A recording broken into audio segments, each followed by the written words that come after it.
Good morning and welcome to the Middle East Program and History and Public Policy Program's panel discussion on statelessness in the Middle East. This is a topic that is both timely and important, especially given the various stateless groups or communities that live in the region. Understanding, first of all, the meanings and manifestations of statelessness is crucial to examining the case studies at hand, from the Palestinians to the Kurds, to the Bedouin, amongst other communities as well. Understanding the implications of statelessness on regional security, politics, and societies is also important and will be the core of the discussion today. Our panel includes Dr. Mezna Kato, who is a Margaret Anstey Center Research Fellow at the Newman College of University of Cambridge, Dr. Janet Klein, Professor in the History Department at the University of Akron, and William Deere, Acting Director of the United Nations Relief and Works Agency for Palestinian Refugees at the Washington office. And moderating this discussion is MEP and HAP Fellow Laura Robson, whose expertise on statelessness as well as migration and displacement in the MENA region is why she is leading this discussion today. So thank you so much, Laura, for doing this. But before I turn this over to you, a reminder to all of you watching to send your questions in the comments box as you're watching live or via Twitter to @Wilson Center MEP. Laura, the Zoom floor is yours. Thank you so much, Marissa, for that generous introduction. And I want to especially thank our panelists. I'm really grateful that you're all here and looking forward to our conversation. And a special thanks to Brooke Sherman of the Middle East program, who did so much of the logistical organizing for this event. So thank you all and welcome to all of the panelists and to our audience. So I wanted to start by kind of setting some of what I see as the premises for this conversation.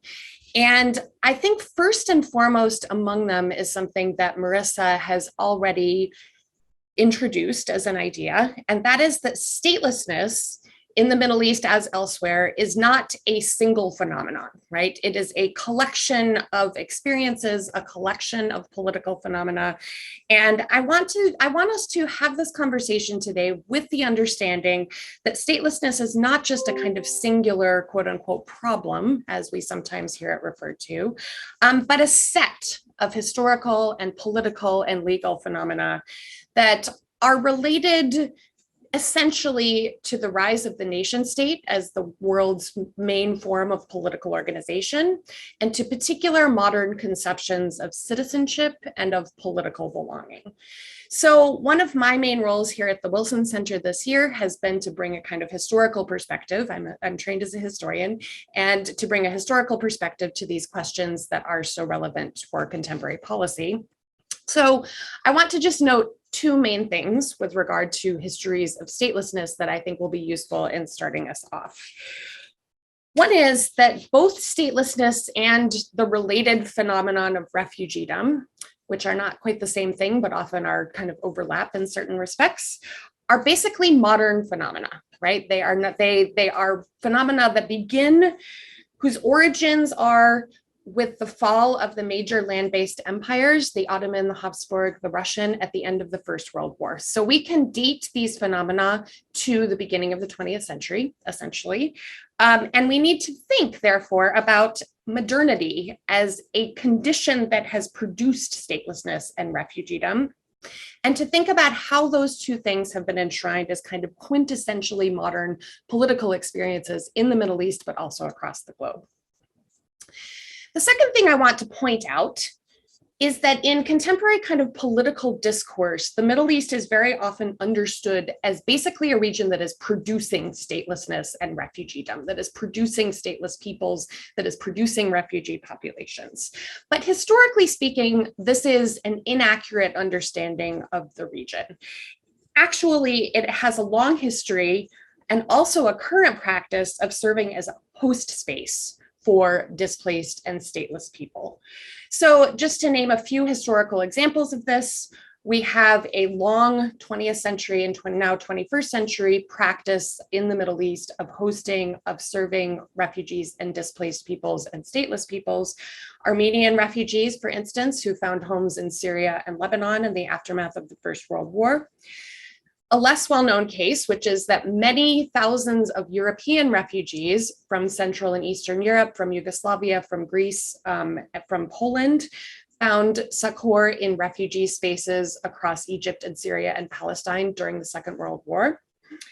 And then, of course, we have a long history of regional hosting of refugees from other parts of the Middle East, which of course includes the history of Palestinian refugee hosting spaces across the region, but also the current hosting of literally millions of refugees from the Syrian civil war in other countries across the MENA region, particularly Lebanon, Jordan, and Turkey.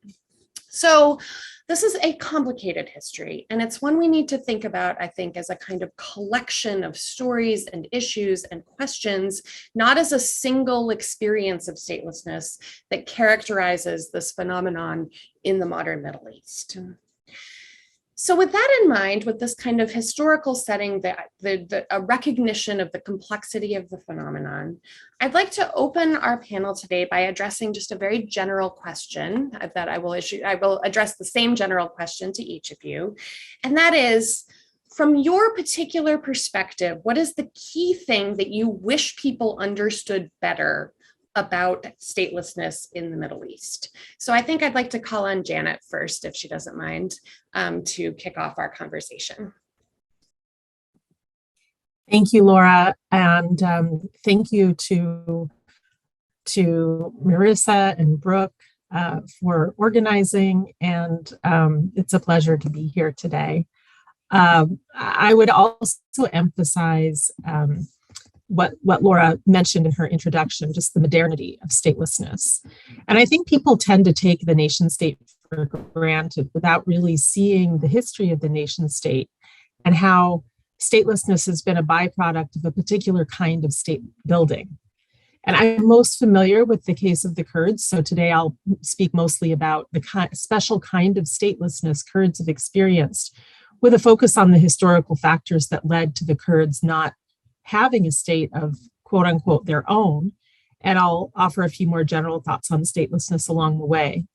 So we often hear that the Kurds are the largest nation without a state. In fact, it's such a commonly perceived reality that it's formed the title of many mainstream and academic works on the Kurds. And it tends to be the central question around which those who study the Kurds focus their attention. And while it's true that Kurds don't have a state of their own, quote unquote, like a Kurdistan, the vast majority of Kurds are not technically stateless. Whether in Turkey, Iran, Iraq, or Syria, most Kurds are citizens of the states they live in, with the exception of a couple 100,000 Kurds who were stripped of their citizenship by the Syrian government decades ago, although their citizenship was partially, was restored finally by Assad some 10 years ago in an effort to sway Kurds from participating in the revolution unfolding in 2011. So in this sense, the Kurds differ from, say, Palestinians who are truly stateless legally and politically. And so the statelessness that Kurds refer to is political rather than legal. And the question is then, why do Kurds more than other minority groups in these countries feel stateless? And that's where we need to turn to history. And I'll just be really brief here. So in the transition from a multi-ethnic, multi-religious empire to the multiple nation states that were formed after the Ottomans were on the losing side during the First World War, the Kurds were one group that emerged without a state of their own. But we need to remember a couple of things about this process. In brief, we need to remember that the countries that were carved out of the Ottoman Empire were created by the European victors of the war with their own interests in mind. Although the Turkish War of Independence foiled part of those plans and resulted in an independent Turkey. And so during this process, many Kurds fought with the Turks, on the side of the Turks, I mean, because Mustafa Kemal, for one, spoke about Turkish-Kurdish brotherhood. And Kurds believed that they would be equal citizens in what remained of the Ottoman Empire, which is what many believed that they were fighting for. Other elite Kurds pushed for an independent Kurdistan, possibly with the backing of the British. And so the sense of betrayal that the Kurds felt was, one, because the Western powers, especially Great Britain, didn't come forth on their promise of an independent Kurdistan. And two, because for those Kurds who were incorporated into these new states, here I'll speak about Turkey, the Kemalist promise of equality between Kurds and Turks was broken from the beginning. And it's important to remember that Kurds were no more or less of a natural nation than any other group who ended up with a state of their own, but their political statelessness was a byproduct of this larger state building process. We need to remember, as Laura mentioned in her opening statement there, that World War I was a critical moment for state making and also the making of stateless populations. The colonial interventions created states and statelessness in the Middle East and beyond after the First World War. However, it's not just because there's no independent Kurdistan that Kurds have felt stateless over the past century. It's because Kurds have been minoritized in each of these countries they live in. The dominant group sees them as security threats and as a group whose existence as Kurds threatens the dominant nation state identity and territorial integrity of the state. Thus, while Kurds may legally be citizens of these states, they are what Gyanendra Pandey calls marked citizens. They are citizens on paper, but they don't enjoy the rights of citizenship that members of the dominant group in each state enjoy, and have been subjected to violent securitization projects in each of the states that's incorporated them.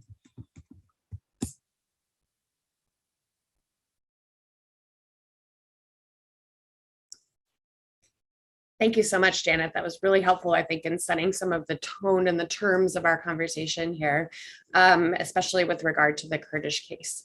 I'd like to turn the question over next to Bill, who comes to us from UNRWA, so from the kind of practice of dealing with statelessness and the political context of dealing with statelessness. Bill, what would you say about this question? What is the key thing that you wish people understood from your perspective as a part of the organization of UNRWA about statelessness in the Middle East? Well, first of all, Laura, thank you very much. And I feel like the least smart person on this panel. I will talk probably more from a pragmatic day-to-day perspective, because UNRWA is a little unique in the UN system. We are an operational agency. But let's begin at the beginning.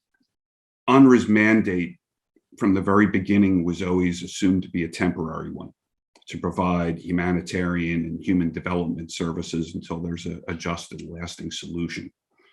And that mandate actually has to be renewed every few years by the UN General Assembly.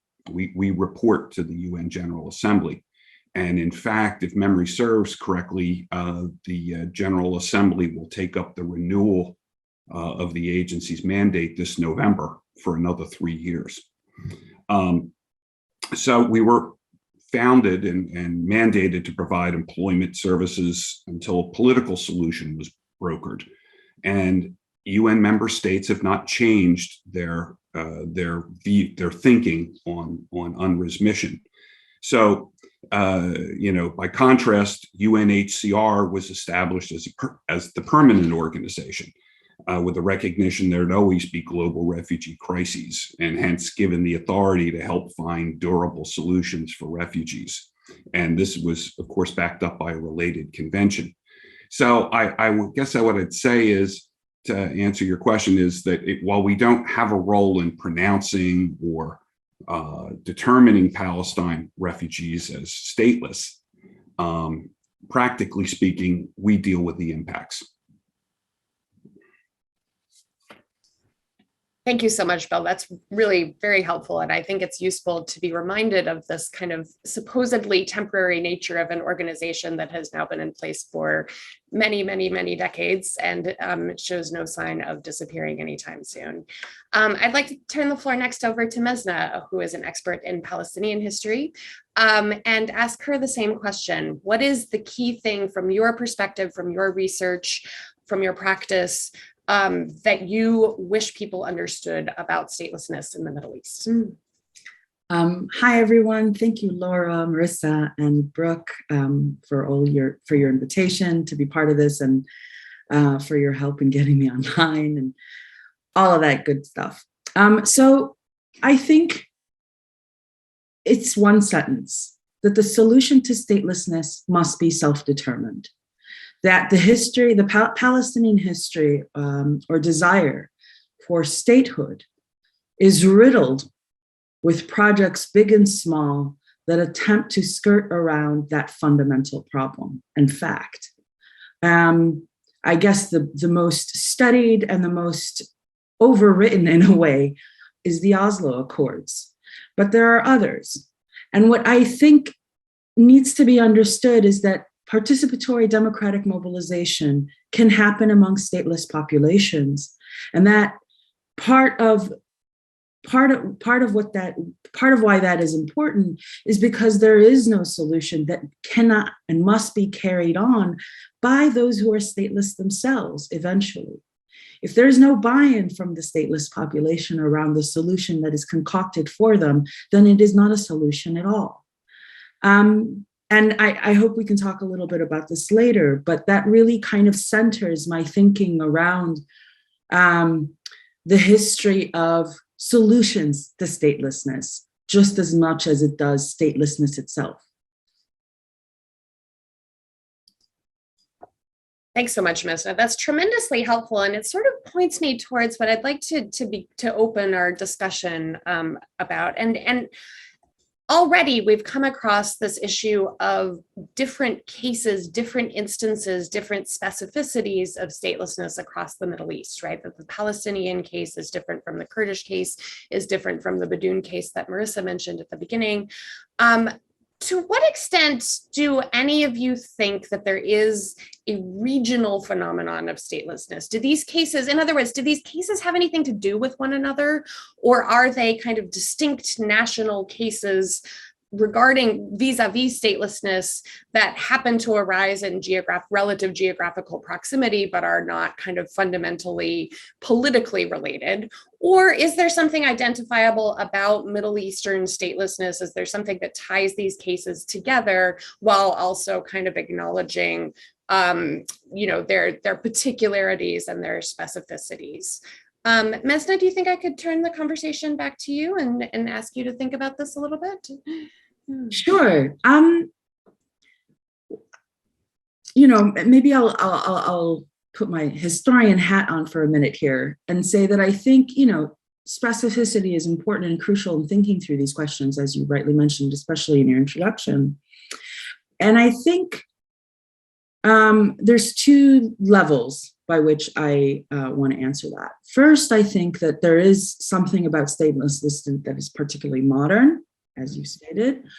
But at the same time, I think that conditions of non-statelessness have particularities to regions,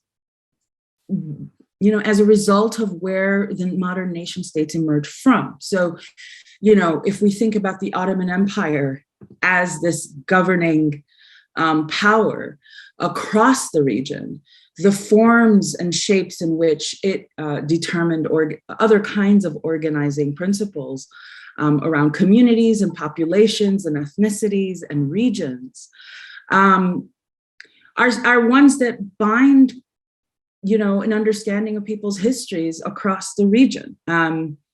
So that's one. The second is certain social categories, certain kinds of socialities that are, not exceptional to the Middle East, but perhaps help us think about certain forms of community formation in the Middle East, are common across it.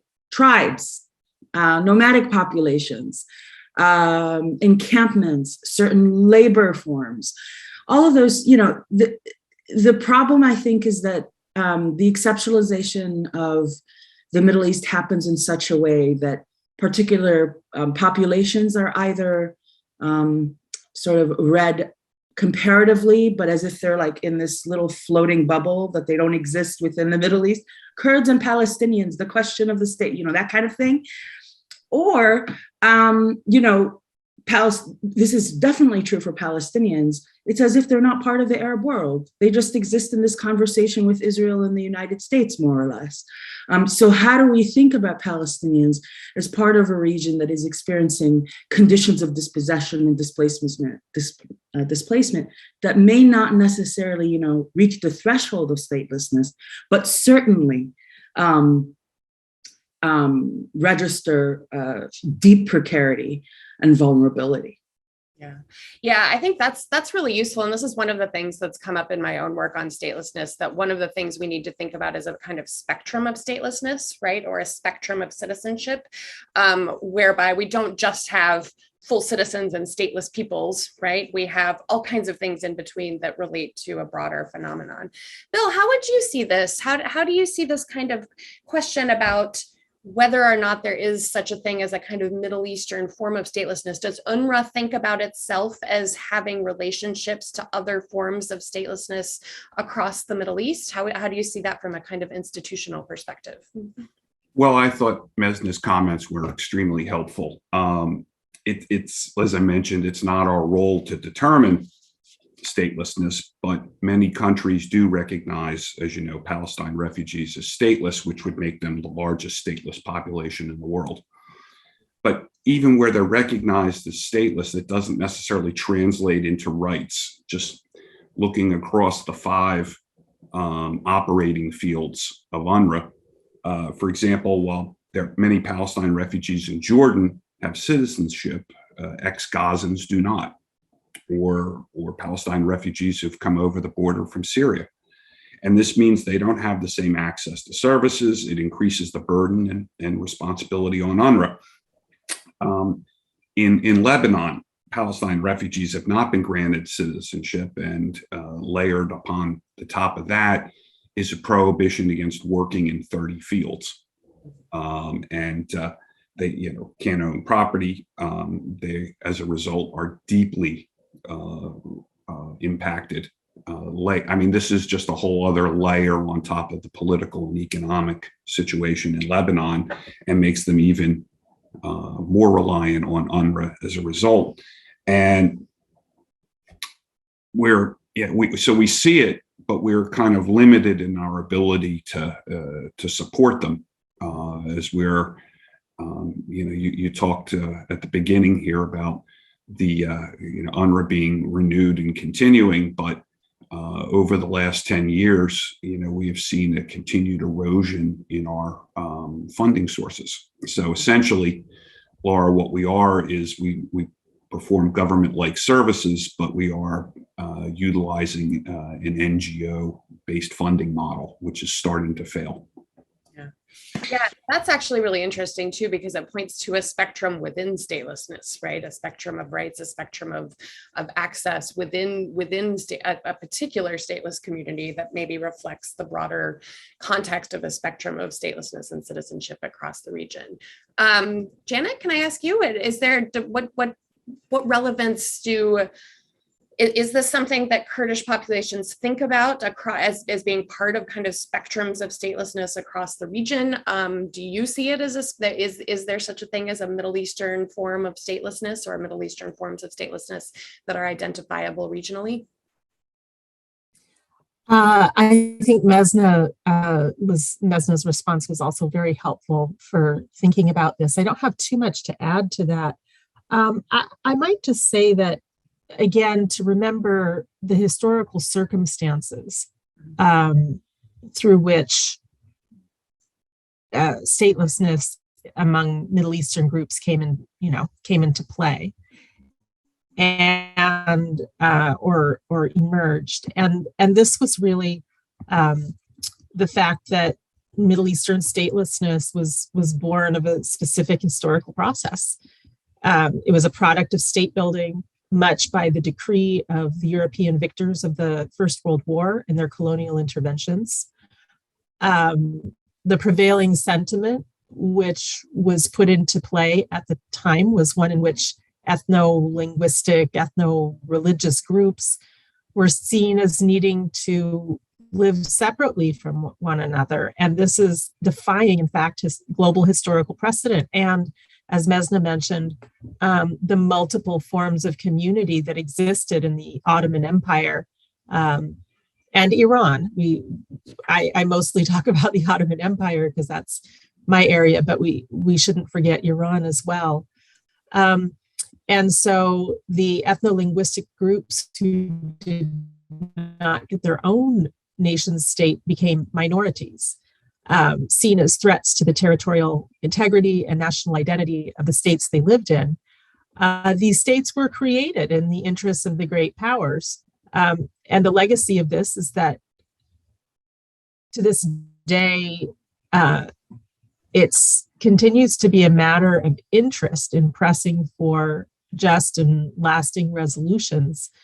But I also think that one thing that doesn't make the Middle East exceptional is simply the ways in which nation state identities and practices minoritize groups who do not fit into that larger whole. And I think that is something that is not necessarily unique to the Middle East. Yeah, I mean, to that point, I think it's really central to point out that this concept of ethnic separation is a European concept, right? That comes out of the history of nationalisms in 19th century Europe and was imposed on the Middle East, where, to a degree it has taken hold, but that if we're tracing back historical origin points, that European colonial occupation is absolutely crucial in understanding simultaneously the production of Middle Eastern states and the production of Middle Eastern statelessness, right? Which are two things that go together. I want to turn to Bill to talk a little bit about something that's come up already, and that is how we have these kinds of replacements for states in some ways, right? And UNRWA is a particularly dramatic example of this, where it is providing the kinds of, it is not, of course, a state or operation, right?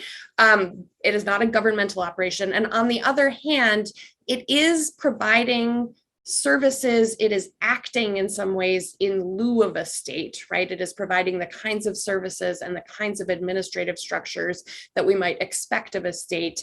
Bill, can you talk to us a little bit about what that looks like, what the challenges are with that, how this kind of humanitarian mission is also expressed in a kind of quasi-governmental way? I'd love to just kind of hear your thoughts about what this form of statelessness via NGO, not non-governmental kind of organizations and operations looks like from your perspective. Well, thank you, Laura. It's what we do. This is, as I said, we're an operational agency. We have, and this always kind of surprises people, we have over 33,000 employees. We have a school system. I believe if it were airdropped into the United States, it would be like the third largest school system. We have over 540,000 girls and boys being educated at over 700 UNRWA schools. And we have very unique curriculum for the region. It's based on conflict resolution, human rights, tolerance, gender equity.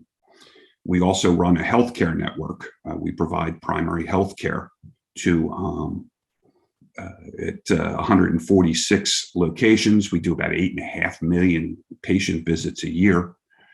We also, as you can imagine, have social services, one of the largest of which is in Gaza, where we provide food assistance to over 1.2 million refugees in Gaza.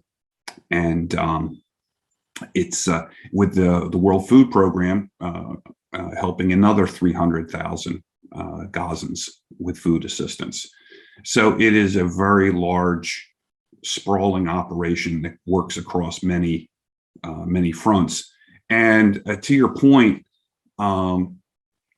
the refugee community does keep a close eye on UNRWA and what it's doing And I'll give you an example. So I discussed earlier that we are in a kind of protracted funding crisis. Toward the end of the year, we can reach periods where we don't know from month to month or week to week these days if we're going to make payroll. Our 33,000 staff members are, by and large, Palestine refugees themselves. So our Commissioner General, Philippe Lazzarini, is a fairly innovative guy, and he is looking for a way to break through this cycle because it's no way for Palestine refugees to live. It's no way for our 33,000 staff to live. And one of the ideas that's being explored is to build up our partnerships with other UN agencies. I mean, UNRWA has a long history of partnering with UN agencies to deliver on its mission. And one of the ideas that Philippe has looked at is whether or not we could increase that. And the immediate reaction from the refugee community was that was an interpretation that UNRWA was walking away from its mandate. And honestly, nothing could be further from the truth from UNRWA's perspective. Our mandates derive from the General Assembly, and we're going to keep doing what we do until the General Assembly tells us not to. But having said that, we're looking to break this cycle. But instantly, as soon as this idea was socialized, the very first reaction was that somehow we're walking away from our mandate. Mesna, I know this is something that you've worked on, what the history of UNRWA and the Palestinian experience has been. What do you think it's meant? I'd love to hear your kind of responses to what Bill is saying, but also kind of more generally, what has it meant for Palestinians to be living under this kind of quasi-governmental regime that is, as Bill points out, in such a state of precarity all the time, right? And this is not a new phenomenon. I think we should point out, as historians, that UNRWA has always operated on the edge of closure in some respects, right? That it has always had these funding issues. I've just myself been looking at some archival documents from the 1960s where UNRWA is kind of pleading for funding and looking to other sources to keep its doors open. So keeping that precarity in mind, keeping this kind of administrative, bureaucratic / humanitarian aid / employment, that UNRWA is doing a lot of different kinds of things that are both like and not like a state. How do you understand that as part of the Palestinian historical experience and also as part of the Palestinian contemporary kind of political experience?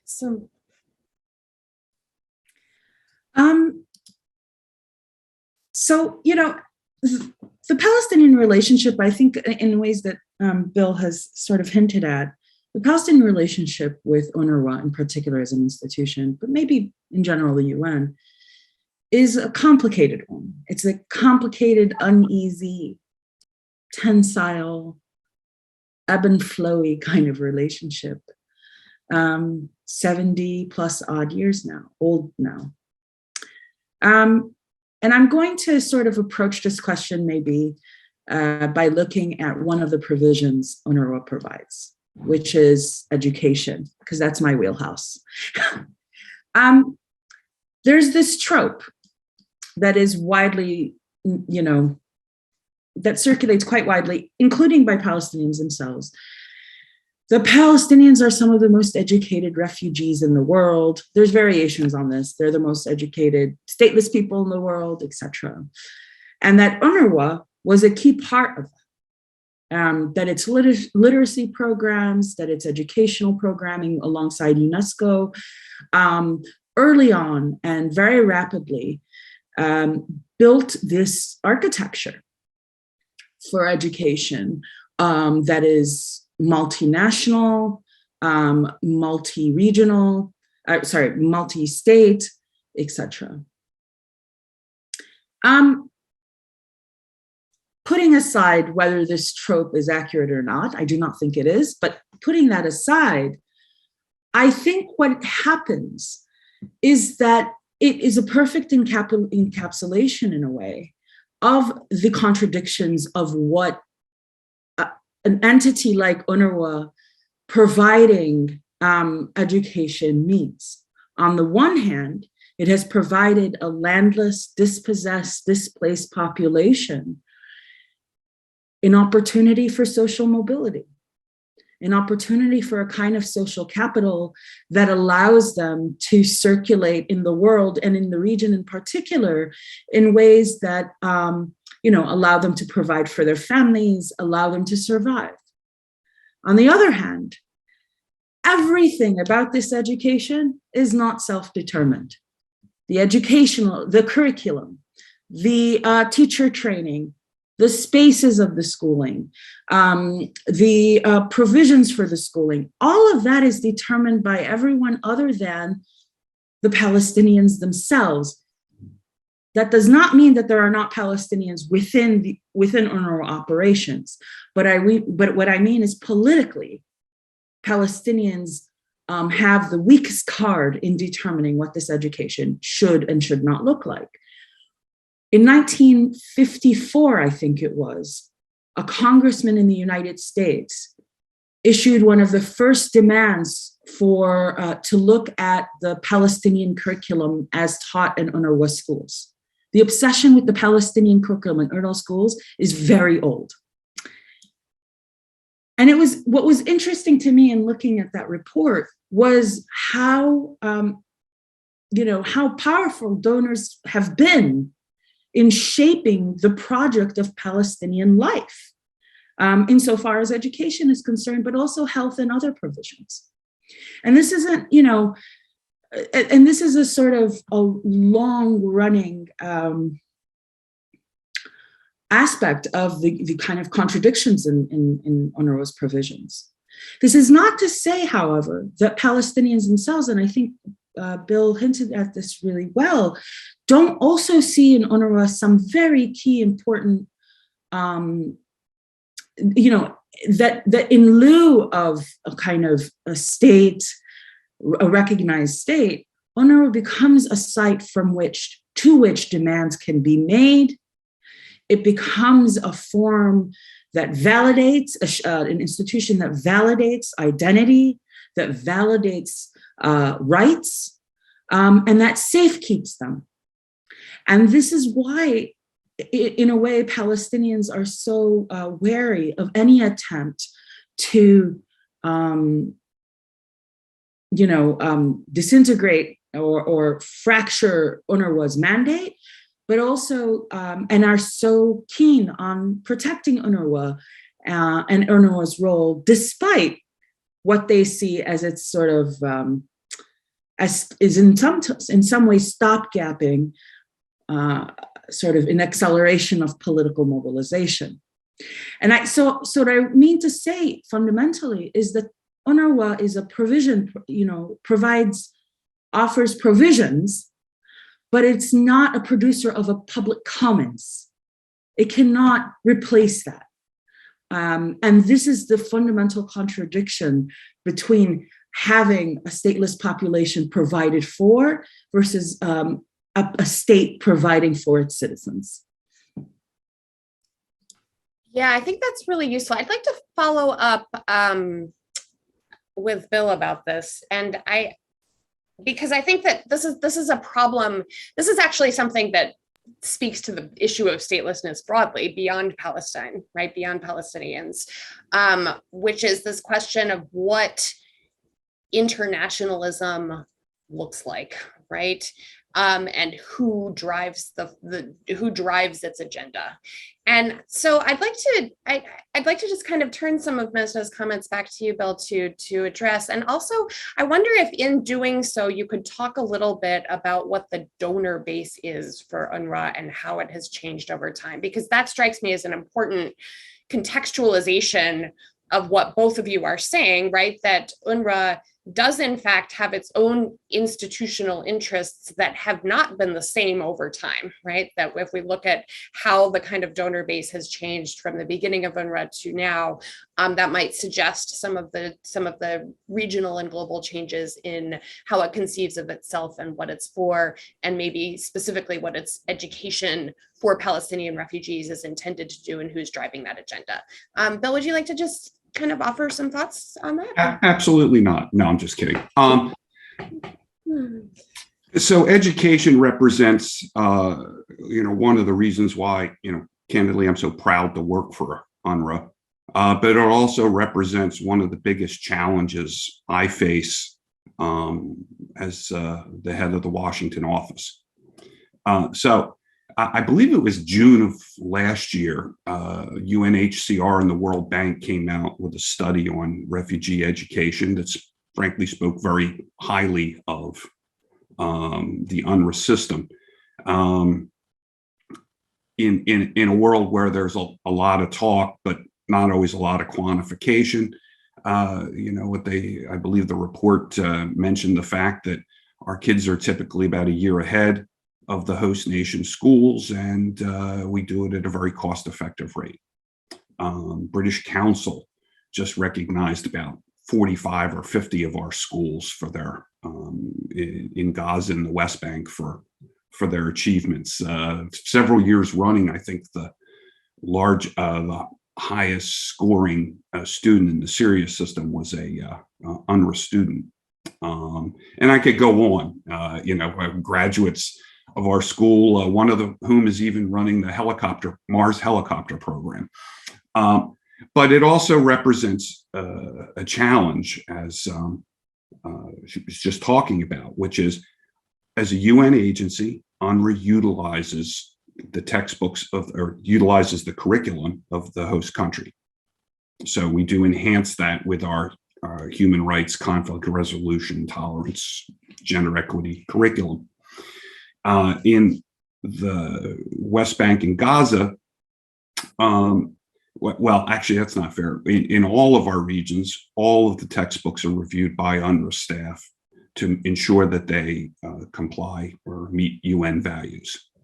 But since the most active interest, and it was interesting to hear that this goes back to the 50s, I tend to deal in the day-to-day, not the historic sweep. So that was really fascinating to hear.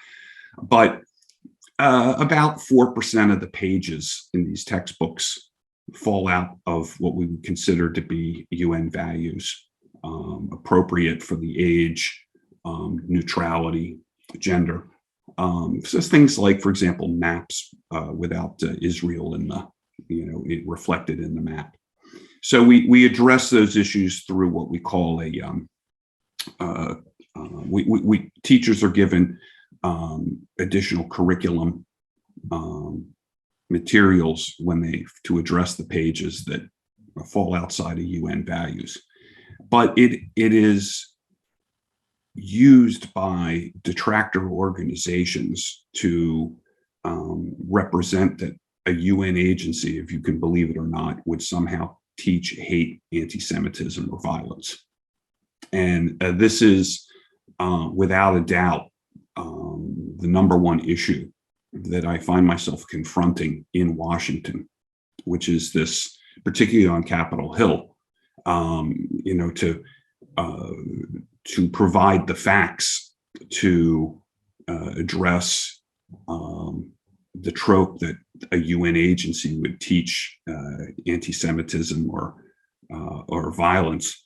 For example, in some of these instances, you just have to laugh because one detractor organization said UNRWA uses textbooks that have all these representations in them, ignoring the fact, of course, that we review the textbooks and address the issue.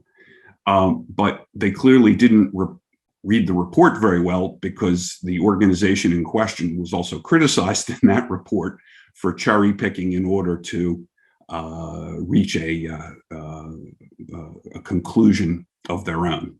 So it's time consuming, and to be honest with you, Laura, there's just nothing more frustrating than constantly, it feels like, dealing with this issue. Yeah, I can certainly imagine that. I'd like to bring Janet into the conversation and reference something that she said in her first remarks, which I think is relevant to what both Bill and Mesna are discussing. That is the kind of vision that stateless peoples themselves might have for their political organization, for the nature of their citizenship, for the nature of their kind of political community. Janet, you talked about in your opening remarks about how Kurds are mostly, not entirely, but mostly not without any citizenship, but that they feel stateless in some way because of this minoritization process that has taken place across different countries, I think you could argue, where Kurds are present in significant numbers in the Middle East. So I wonder if we could think a little bit about, if we are thinking about what populations imagine for themselves, right? What stateless populations might imagine for themselves. What does that look like in the Kurdish case? And then I'm going to turn it back to Mesna to talk about this for Palestinians, because I think this is a useful imaginary, right? If we actually did have a kind of policy wish list that was driven by the interests of the populations, the stated interests, the explicitly articulated interests of the populations involved, what would that look like? Janet, can you speak to the Kurdish case for this? Yeah, thank you, Laura. I think what I might say is just that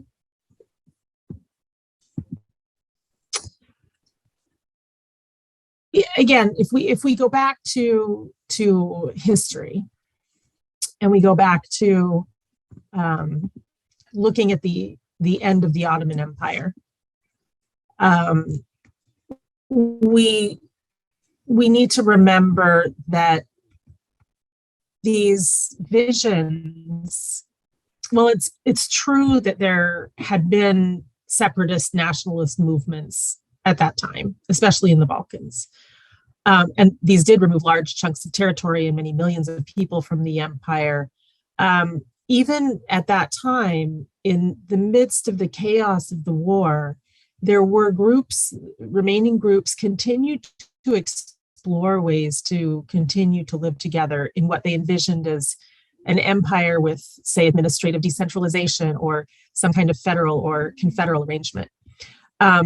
Even many of the later and more recent movements, dubbed as Kurdish nationalist, had as their slogans autonomy for Kurdistan, democracy for all of Iraq or Iran. Those were some of the slogans. In Turkey, grassroots organizing has sought to make democracy real on the local level. These efforts, of course, have been suppressed by the state. And an alternative vision beyond the unitary nation-state identity is the non-nationalist state. Mahmoud Mamdani's recently published book, he suggests a decolonized nationalist states. And he writes that replacing the nation state with the mere state, a legal sovereign, with equal treatment of its citizens, does not mean that there is no more diversity in the world. It means that diversity is no longer politicized. And history makes it abundantly clear nationhood is the instrumentalizing of culture for purposes of domination. And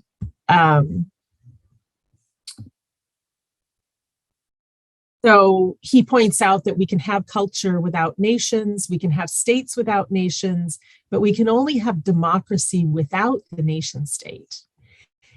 And an example from Rojava in Syria exemplifies what Mamdani envisions. And Dilar Dirik is somebody who's written about this recently. The movement, she's written on the democratic autonomy movement in Rojava and how its activists envision politics and citizenship outside the realm of the state system. And she writes that even as it actively seeks to protect and defend cultures, languages, and identities from assimilation and genocide, the democratic nation solution is simultaneously an attempt to dissociate the idea of the nation from ethnic or culturalist ideas in favor of a more dynamic, constantly re-articulated idea of nationhood based on shared democratic cultures. So this movement in Rojava, which has been, as she says, reimagining political belonging outside, she describes it as one in which radical democratic citizenship gets enacted within a process of rendering oneself ungovernable in an organized fashion. So this is a kind of deliberate statelessness that enables Kurdish constituencies to render themselves active and protected vis-a-vis the nation state-centric world system. And so I would say that just this and the grassroots movements in other parts of Kurdistan represent new ways of Kurds thinking beyond the nation state and not necessarily looking for a state of their own. I think it's essential to, and I don't know how this can or would translate into policy, but to think about the non-nationalist state. And it might be, and this is a tough one for Jewish Israelis to swallow, but it's an important one to think about for that as well. Yeah, I think that's really interesting, and I'm encouraged, and this is something I often think about, to give a kind of plug for historical approaches to policy problems, is that we see that there have been manifestations of thinking differently about how governance could work in the past, and there are currently manifestations of thinking about how governance could work differently in the present. I think it's worth pointing out that perhaps the nation state has historically and contemporaneously not had such an iron grip on kind of concepts of global organization as we might imagine. Mesna, what do you think a kind of Palestinian produced, this is obviously a complicated problem and people have lots of different opinions, right? So I don't mean to suggest that there's kind of one Palestinian vision for what the political future might look like, but what are some of the ranges of possibilities? If we were beginning to construct a sort of agenda for thinking about a kind of political vision for Palestinianness that is driven by stateless populations themselves, what are some of the ideas that percolate in that environment?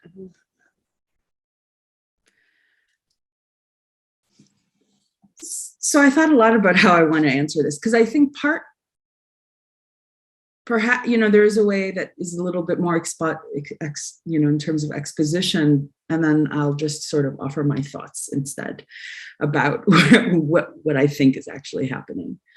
So I want to start by saying that I think whatever its decrepit current condition, that the PLO, the Palestine Liberation Organization, was fundamentally an imaginary that thought about how to organize a displaced, diasporic, exilic population in ways that traversed statist politics, pressures, discourses. I think one of the fundamental powers that the PLO had in its articulation of itself and its mission wasn't even its revolutionary ideological discourse or its armed insurrection, the spectacle.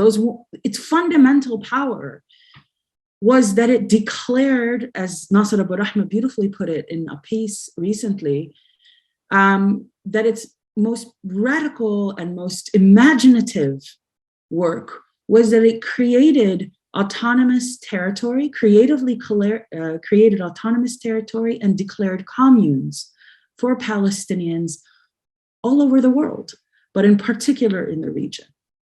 By which I mean that it attempted to build spaces for Palestinians, territorially bound, spatialized worlds for Palestinians under conditions of extreme violence, repression, surveillance, etc. So that was a kind of, from the late 1950s onward, the PLO was precisely a project of the imaginary.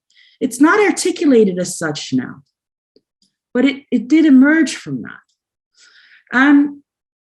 Oslo more or less put an end, put an end to that. And I think there was then, for about 20 years since Oslo, a running, quite boring debate about one state versus two state. And the imaginary, particularly in policy discourses, was about is the two state dead? What is the viability of the one state? Blah, blah, blah, blah, blah. And it's interesting because I think in both, and I had this like obsessive following of like a database of the amount, the millions of dollars and the sheer number of workshops and panels and conferences debating or discussing these supposed imaginaries. And what struck me is how much of a retraction they are, in fact, in relationship to that which they both found unsatisfactory, which is the PLO. And what was missing often from those conversations really were the desires and the imaginations of the Palestinians themselves. It's as if the Palestinians can be molded and shaped into whatever these solutionists thought was, good for them.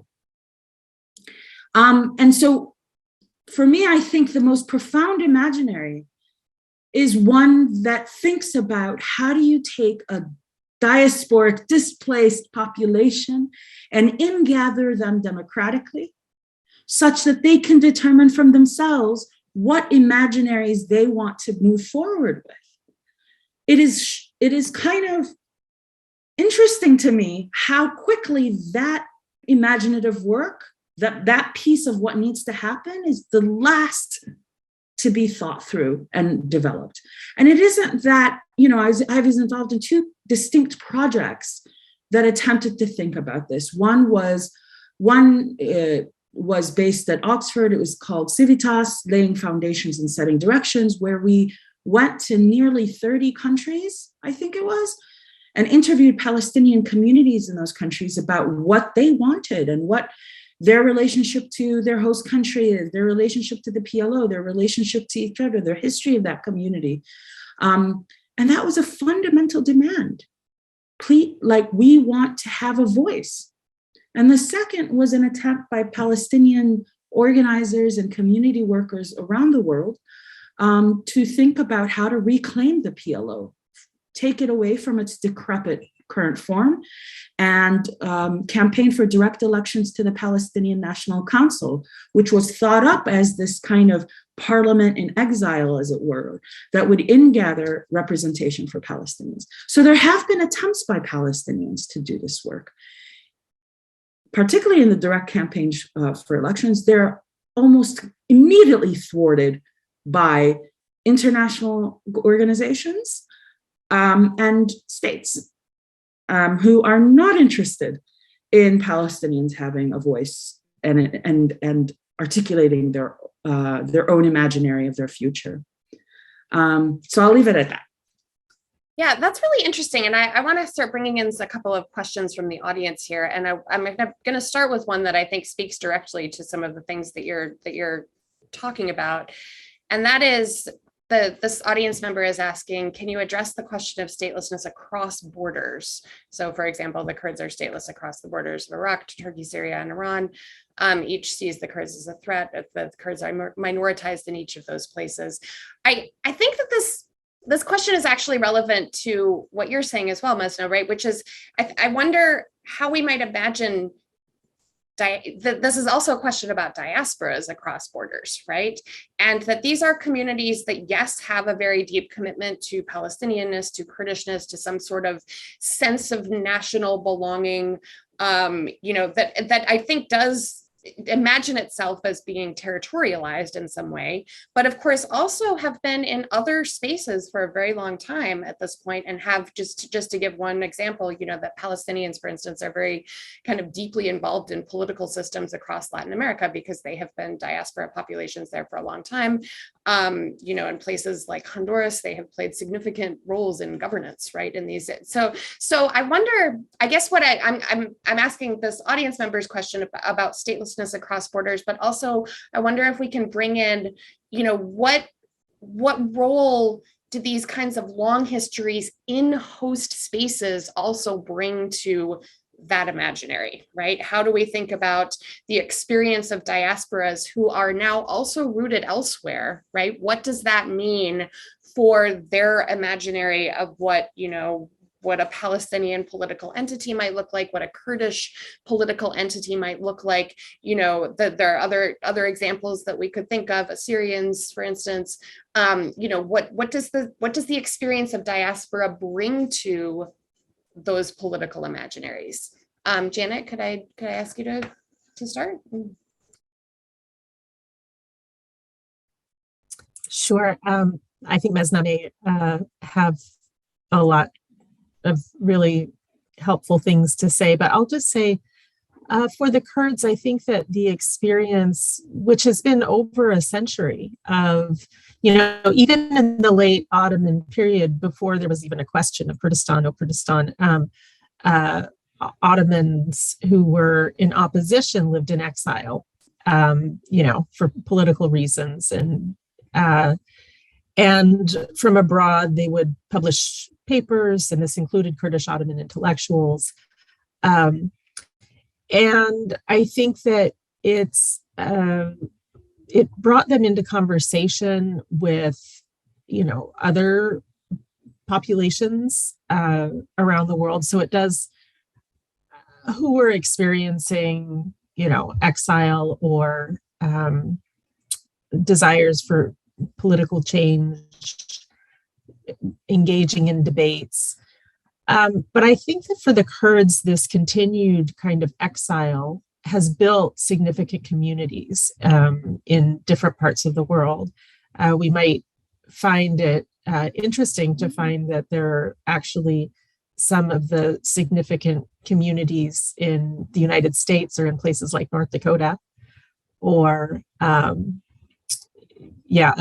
parts that one wouldn't necessarily associate with a Kurdish diasporic community.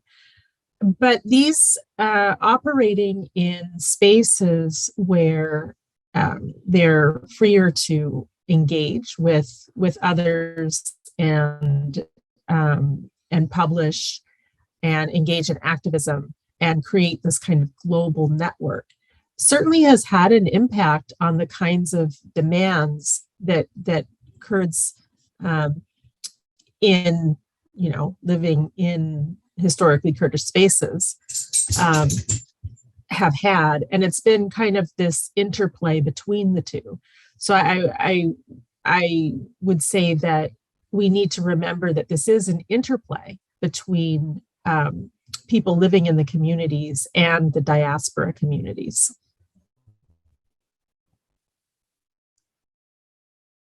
Mesna, would you like to talk a little bit about the Palestinian diaspora experience and how it might contribute to that vision? And then I'd like to ask Bill to weigh in on how this affects UNRWA institutionally to have this kind of diasporic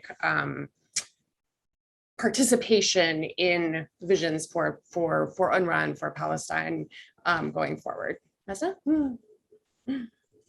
Sure. So I would say that I think,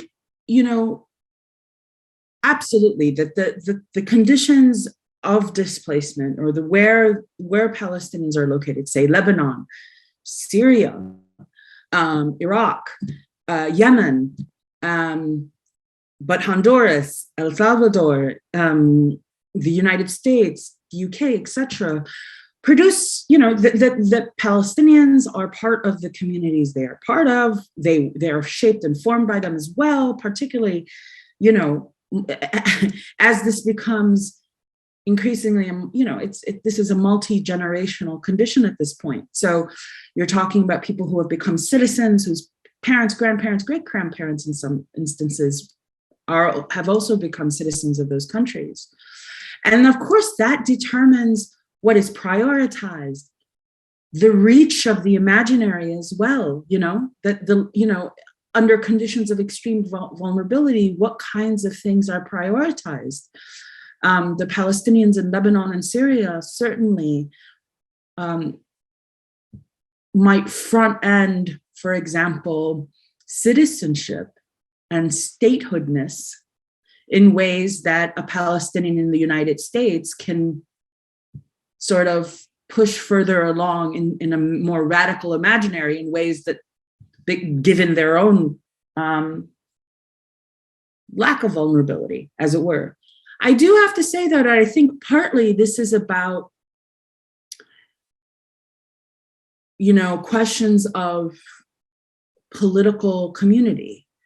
If you as a Palestinian, wherever you are, see yourself as part of the Palestinian people, and you see yourself as making, and you are claimed by the Palestinian people as Palestinian, there is a space in sight by which you should be able to demand, this is not necessarily the case, more of just as equal a voice in the future of Palestine.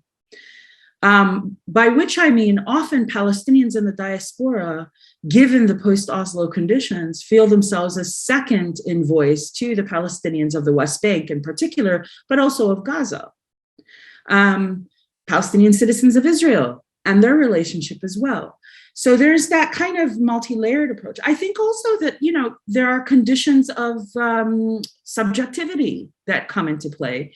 Women, class, race, etc., that define what is envisioned as a future that is, liberatory, emancipatory, stateful, as it were, rather than stateless, amongst Palestinians across the diaspora.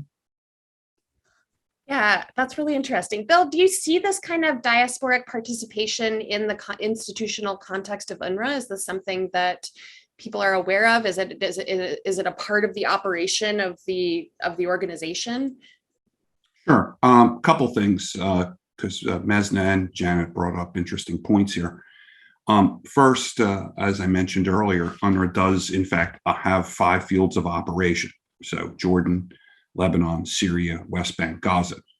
And each one, as you know, has its own separate set of challenges associated with it.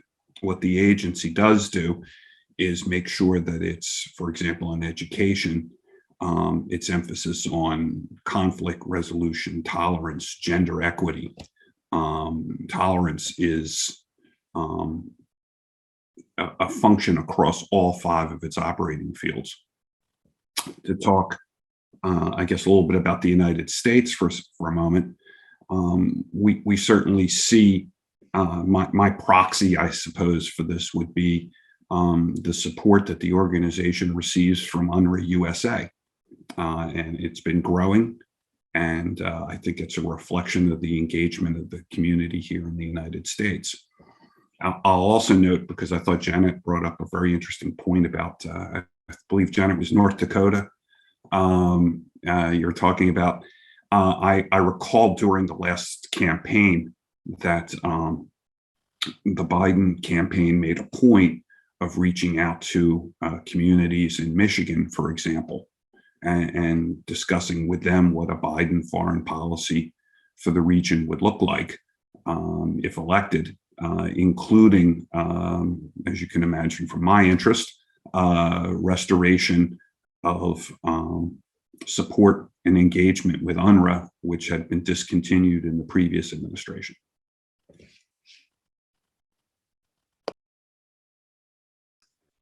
Great. We do have one kind of fairly direct question from an audience member that I think, Bill, you're in a good position to answer. And this is a straightforward question about kind of institutional mandate and practice at the UN.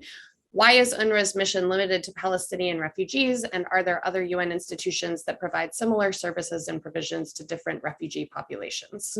So I'll direct this to you since it's your organization. Oh, yeah, but I'm the last. I don't know. Anyway, no jokes there.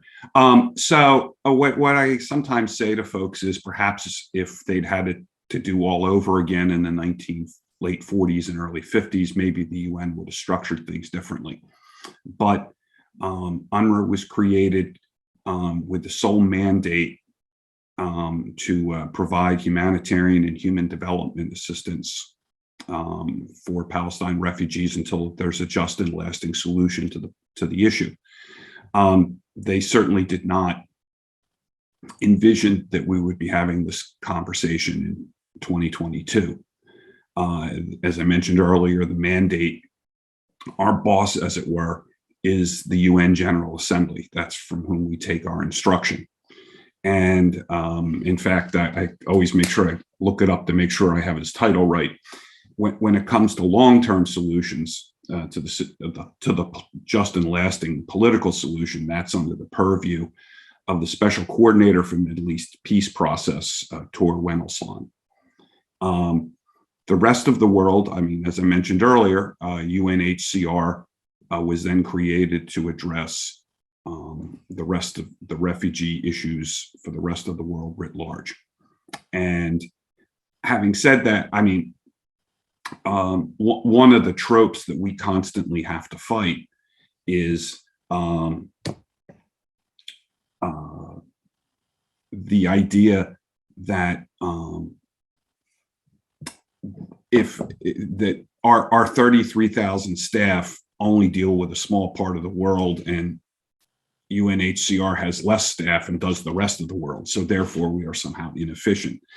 But what these folks always seem to fail to understand, Laura, is that we're a very direct operational agency. That being one of the misnomers here. Anyway, I hope that helps. Yeah, I think that is useful. And I'll just add for our audience that UNRWA is actually unique in this respect. It is the only UN agency that is constructed to deal solely with refugees of one nationality.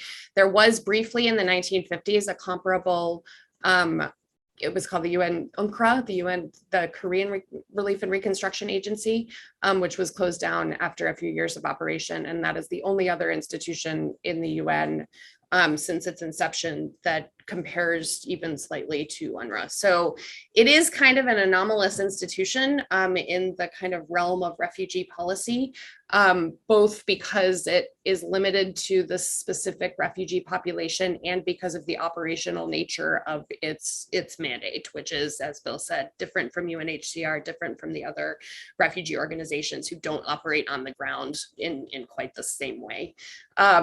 So it is a little bit, it's a good question in a way. It's an anomalous institution in certain respects. We have another question from an audience member that says, please focus on historical impacts of recurrent warfare, not just colonial or anti-colonial in the Middle East. How have wars in various regions and subregions exacerbated or generated new and continuing statelessness? Shanna, would you like to take a stab at this?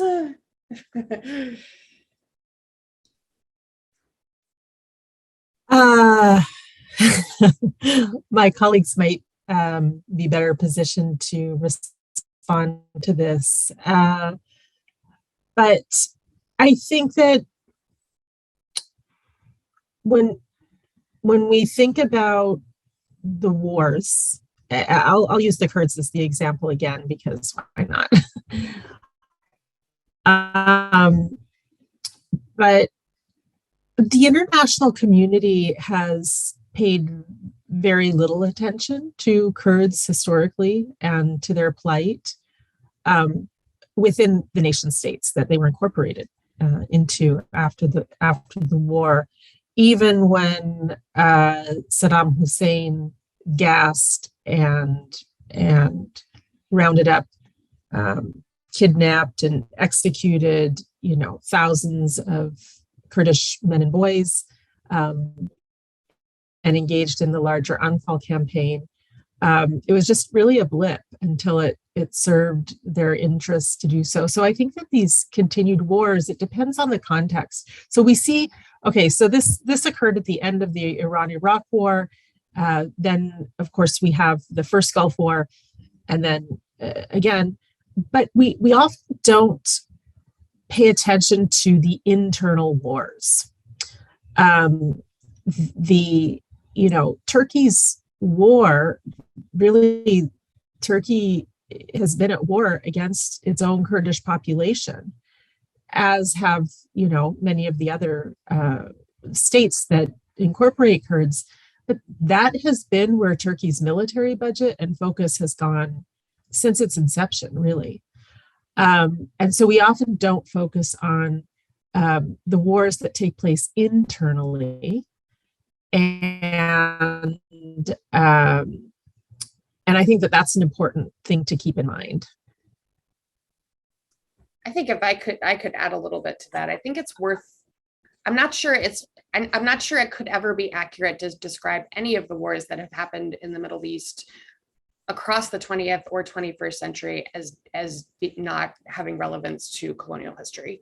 That I think in a way these are all colonial wars, and that what even the kind of internal wars that Janet is talking about are, I have pointed this out in my own work, that one of the things that happened in the Cold War period is that the material support for the militaries of the Middle East came from the superpowers and then was turned towards domestic populations in many instances, right? But those are also colonial enterprises. This kind of material provision of arms, the provision of resources, those are colonial practices.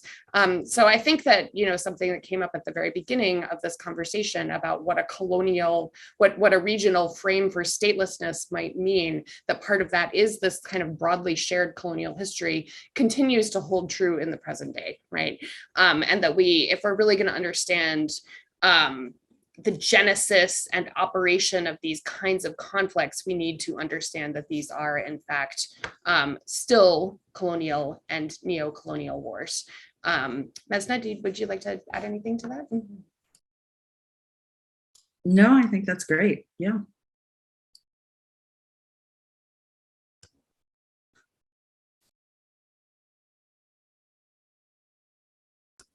There we go. We're running up on the end of our time here, and I'd like to return to our kind of primary theme of statelessness for our last question. And I'd like to ask you all to think just very briefly about the UN's current declaration that it has a mandate to, quote unquote, end statelessness, which in its vision could happen in a very short time frame. So I'd like us to think about what that might mean in the Middle East and for populations in the Middle East who are stateless in the ways that we have been describing. What would it mean to end statelessness? What does this vision look like? Is this worth doing, right? Is statelessness a problem in search of a solution, as the kind of internationalist language has it? How do you each react to the UN's stated goal that we should be looking to end statelessness? Let me start with Bill. So you're asking a UN employee how they feel about a UN policy? Yes. Okay. Yes. I mean, look, our mandate is to provide humanitarian and human development services until there is a just and lasting solution.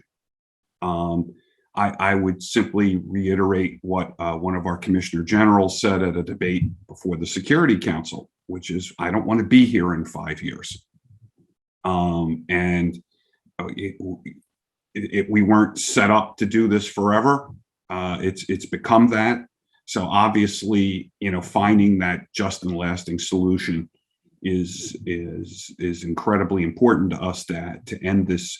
But as Mesna acknowledged, I mean, the conversation, there is no horizon at the moment in the region, which makes our continuing our operation more important than ever, we think. And as I visit with you today, we're looking right now in the range of up to $100 million shortfall at the end of the year to continue the operation.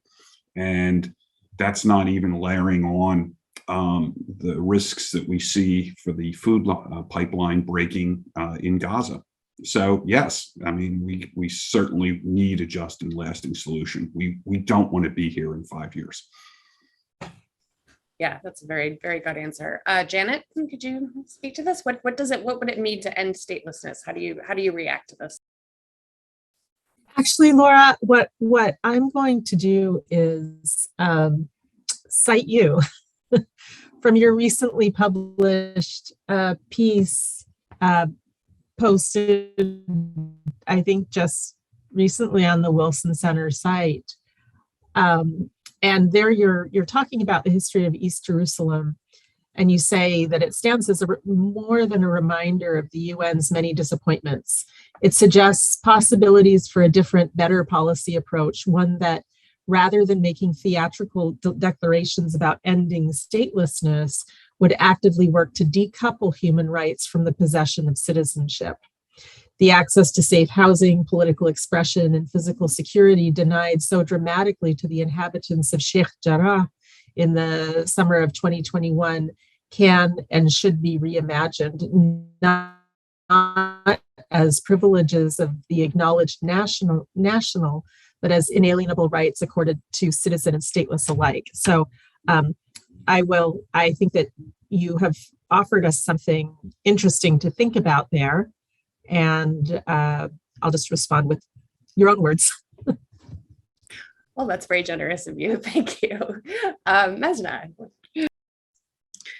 I mean, yeah, I love that you cited Laura on this, Janet, because it's definitely something I share and agree with. When you flagged for us that this program was emerging at the UN, I went and read it. And there's something almost, and I know this is harsh, but there's something almost cruel about a campaign like this, insofar as it's sort of bottomed out by politics that it's attempting to deny. What is citizenship without territory? What is citizenship without sovereignty?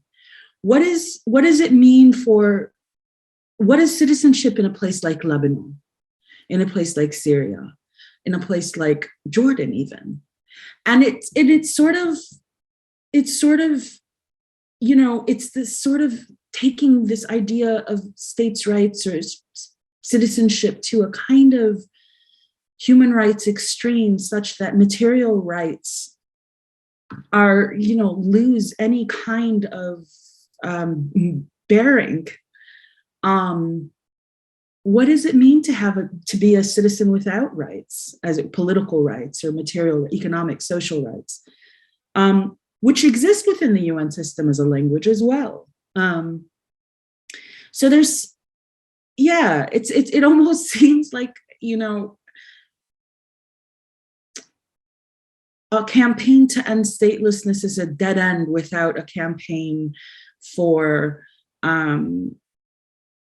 advocating for the self-determination of the stateless themselves and for their political material rights and economic rights as well, for, as you said, citizen and non-citizen alike.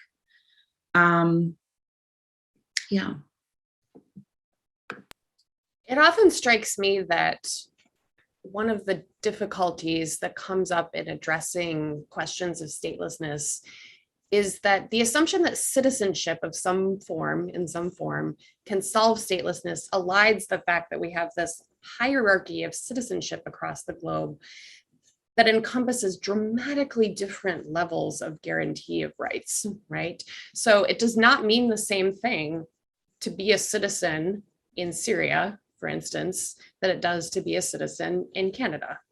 And I think that to assume that the provision of formal citizenship, as you're saying, Mesna, without material security, without political access, without the rights to representation, without the kind of basic provision of civil rights that we might imagine, I think I agree is a hollow promise. And that's leaving aside the question of what kind of citizenship people have rights to, right? That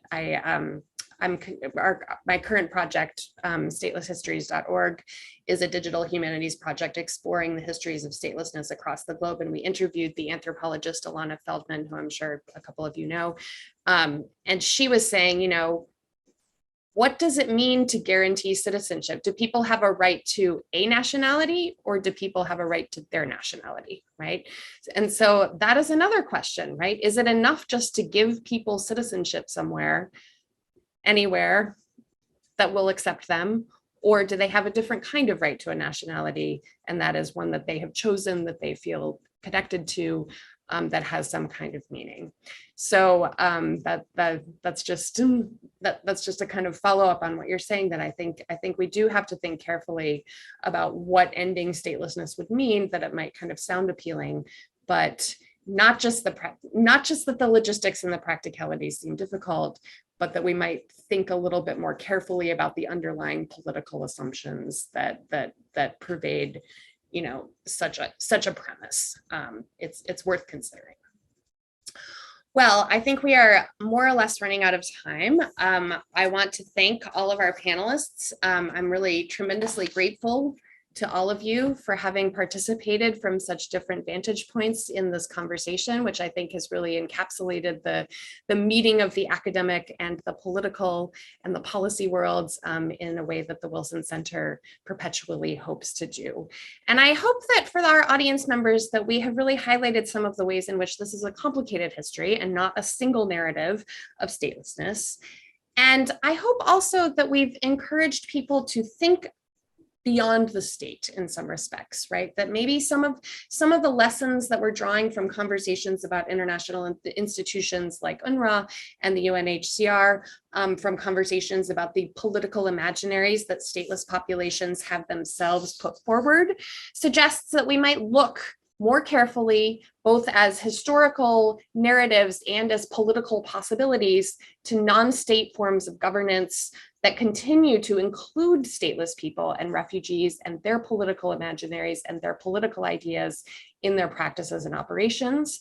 And that these are stories and thoughts, I think, that include the Middle East and the MENA region more generally, but they are questions that apply globally, right? We can look to other regions for very similar kinds of narratives and stories and problems, as the kind of radical insufficiency of the nation state system makes itself apparent, not just in the Middle East, but in the rest of the world as well. So with that, I'd like to thank everyone for joining us. I want to thank the Middle East program and the History and Public Policy program for sponsoring this talk. I'd like to thank Marissa for introducing us, and to especially thank all of our panelists for their wonderful contributions. And I hope that you all will continue to think about this extremely important issue as we move forward with this in this fraught moment for global policy and for the politics of displacement. Thank you all so much, and we hope that you'll join us again next time.